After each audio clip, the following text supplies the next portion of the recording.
सबको मालूम है कि ये इलेक्शन हो रहे हैं और किस नजरिए पे ये इलेक्शन हो रहे हैं।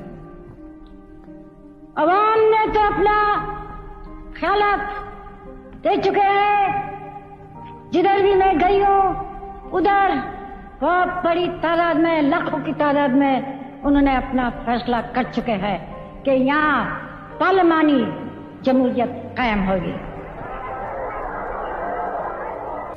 ये वोट आपके हाथ में अमानत है और मुझे उम्मीद है कि आप ये वोट को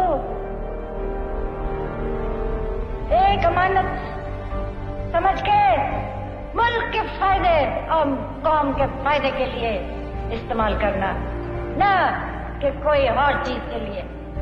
अगर आप ये